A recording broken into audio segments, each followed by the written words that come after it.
Welcome back to the shop. We are looking at a new place to do our mechanics tools. We're getting to where we're outgrowing the old area. The way we had it before, we had our toolbox sitting right here with several of our tools hanging up to where we get to them. And I liked it, but anytime I would actually pull a car in or something, a lot of times I would end up having to walk into here. I'd have to come through this door, get what I need, go back out, which for some stuff is fine, like change and things like that is fine. But I think I need a different system for my vehicles. So I want to turn this into kind of like a mechanics bay where I work on my cars and tractors and stuff right here. But I can kind of keep my tools and stuff lined up right here. Maybe even do a little bit of work, like pull a four-wheeler in or something like that and work on it right in here. And I want to be able to hang stuff on the wall like I normally do in a lot of places. Now, I know I could build some shelves right there and things like that, and I could be just fine. But I really think that I would be happier if I walled this off, if I just put some kind of a quick wall. So I think in today's video, that's what we're going to do. We're going to come across here with some type of walling. Now, this right here, when I did this, I was thinking about I wanted to be able to put a wall anywhere I wanted it. So I went ahead and went with an actual C-channel rather than angle iron. And this is 4 inches thick. So it's not like a traditional 2x4. 2x4 is about 3.5 inches. So I think what we're going to do is we're going to rip some boards down. I've got some boards that I cut on the sawmill. These boards I just cut at the full width of the log when I cut them down. So I think that's what we're going to do. We're going to cut 4-inch boards, and that's why I cut a whole bunch of these, because I just wanted to be able to cut them whatever length, whatever width I wanted. 4 inches, 2x6, 2x4, standard 2x12, whatever I wanted to be able to do. So I just cut these to kind of however I wanted to do that. So I think that's what we're going to do. We're going to rip these down 4 inches thick, and I've got a bunch of these 1x12s right here. So I could go with just a cheaper wood, but I cut all these out on my sawmill, and I've got a whole bunch of them, and I really think it would look good to use those. So I think that's what we're going to do. We're going to use these up. It would probably take about 1 stack right there to get that done. I think that would look sharp, but I haven't decided yet. We'll see what we want to do.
find your last one, you'll have to mark it and freehand it, or leave it as a 2x6. Not too bad for someone who's not a carpenter.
So a problem that I often run into when I work with metal and wood together, and I do that quite a bit because it's cheaper for me because I have sawmilled lumber, and then I can get a hold of metal a lot easier because I'm a welder by trade.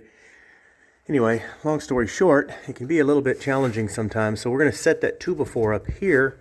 I think what I'm going to do is I'm going to drill a couple of holes, hopefully with my drill. I won't be able to get in there straight, but I don't think it will matter. I'm just going to get a couple of holes drilled in, just enough to stick a short T25 screw in there, something as short as I can, and all that's going to do is hold that board there until I get my boards going up and down. That doesn't need just a huge amount of strength, because I mean those boards will come from the ceiling and hit right on the ground, so it's really not holding anything there. It's just keeping it from pulling back. So I think that's going to be plenty strong enough right here. There would be another way. Somebody throw it in the comments, the easiest and quickest way they think they would do it. But honestly, I think this is going to be plenty good for what I'm doing. I'm just going to drill a hole, but we'll see.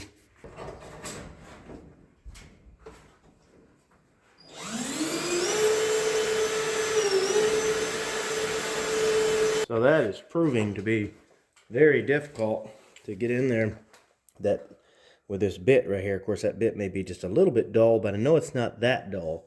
It's just really hard to put any pressure on there.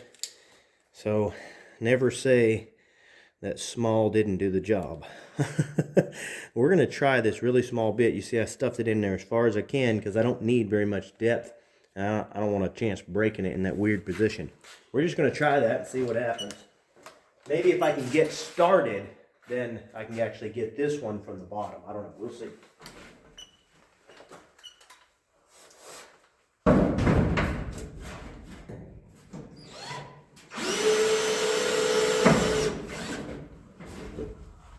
Alright, so we went through really easy.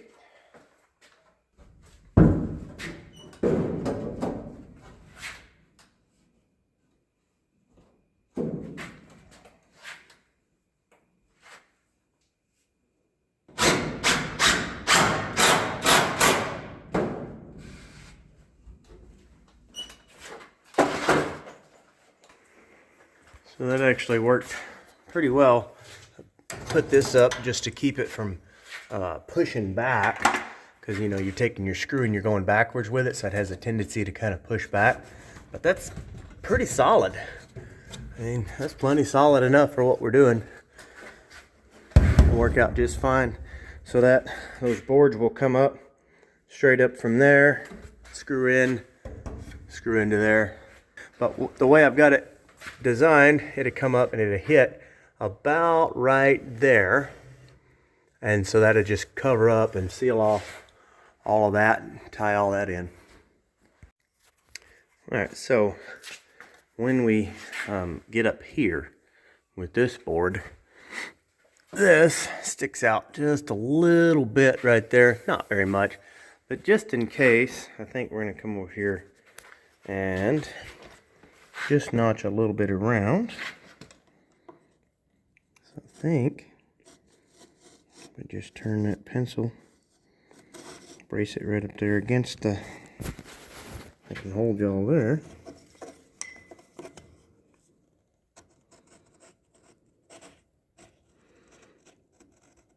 And I'll cut that fairly fat. It does not have to be perfect. All that's going in the wall. But all I'm doing is holding that flat right there and making a line. Alright, so that was a little bit harder than it would have been if everything would have been wood. But still wasn't too bad. We got those up there. Those are really, really solid. Got these here. These are not fastened to anything yet, so we'll probably have to weld some supports in there somewhere. But first, before it gets dark, I want to cut a couple pieces and just see how they're going to look.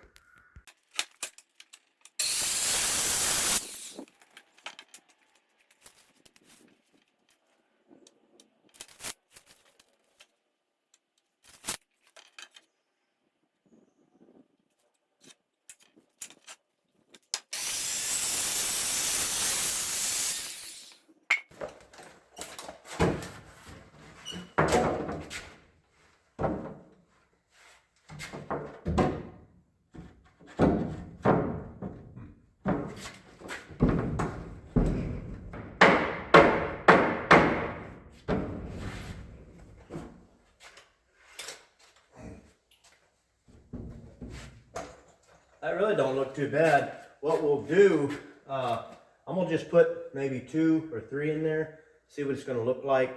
These are sawmilled lumber. This is sawmilled lumber, so it's not perfectly straight. It may have some bows in it. I really don't want to put like board and batten. I really don't want to put like the strip right here on there like I've done before. I really want this to be pretty flat. It's not necessary here, so I'm going to try to get away with it, but if it's too ugly, then I won't do it. But we'll see. I may have to cut them all square and go from there. So just a couple things when you're cutting this sawmilled lumber right here, because none of this is perfect. I mean, you know, you cut these cants and then you cut them down into boards. You know, you may have a little wave and stuff in some of these. Now, some of them may be fairly straight, but then even in the drying process, they warp. They start to warp some, which is one reason why I started to dry all of mine at a big, thick board, because they warped less and they were less to worry about. But just when I'm working with these, what I like to do, you know, I come down here. I like that this is a great way to square these big boards like this. Lay this across here, take my saw, make a cut. But when you're getting ready to cut it out and you're wanting to cut it to length, you know, these are random lengths, a lot of these. Obviously, pick your best board and cut off, you know, there's a big knot there, so I want to cut that off, and that ended up being waste. But the part you have to remember is because it's not necessarily square this way. It's not necessarily a perfectly flat board. It's good enough for what we're doing. You just want to check and see just how close to square it is this way, because that may not be exactly the same square. So a lot of times what I'll do is I'll just measure from that end, and then I'll move over and measure from that end and make this parallel with my end down there. Because if you try to square it here, sometimes it can end up being not quite parallel, you know, to be off one way or the other. Sometimes it doesn't matter, especially if the board's pretty straight, but it's worth checking. Okay, so Got 3 of them laying up there. And of course, we're gonna have to get my phone to focus. We're gonna have to notch this just a little bit to fit around that angle iron right there. That won't take but just a second. We'll get that notched out. But you can see that's the worst gap right in there. Those are fitting together pretty good. I think that that adds to the aesthetic of it personally. And if I ever get to where I don't like it, then I'll just put on battens. But I don't see any reason to try to make those just perfect. I think for what we're doing, that's going to look good. The only thing I may do is flip them over to where you can, where the cants, where you can see where that's different. You could definitely, you know, clean those boards up and everything. I don't know that it's going to be necessary in here, and I may decide to do that. But that's basically going to be it. We'll come through. We'll have to cut on, cut a few more boards. Be roughly 13 to 14 boards.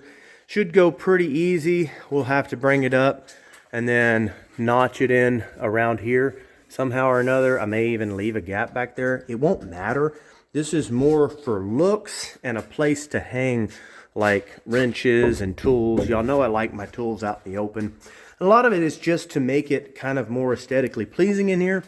But I'm also going to put this insulation behind there. That's some 3-inch thick styrofoam insulation. I'm tired of looking at it. The ducks got up there and tore up a bunch of stuff. It's just old insulation. I hated to see it go to waste. It's not cheap. And honestly, guys, in the past, I have put up walls thinking you'll never need that insulated. And later on, I wish I would have insulated it. I'm probably going to have a wood stove somewhere in this shop anyway. And it makes a lot of sense to have, you know, I don't know if I'm going to have a big one or a small one, but it makes a lot of sense to have a wood stove somewhere underneath this loft right here, because it'll hold a lot more heat right in there. And then if it's really cold, I can kind of huddle in there and work. Or obviously one day I'll be working in that container. That's partly what that container is going to be. But I don't know, it's just kind of a thought, but I have the insulation. I might as well insulate it off. But guys, the video is starting to get a little bit long here. I will show you all the update in the next video, so y'all don't miss our next video. I think this is going to be about it. The rest of it's just going to be running some boards there, and then hopefully in the next video I'll show y'all whether or not, you know, like I'll show y'all kind of how it all went together and all like that. So stay tuned and come back for the next video. Thank y'all so much for watching.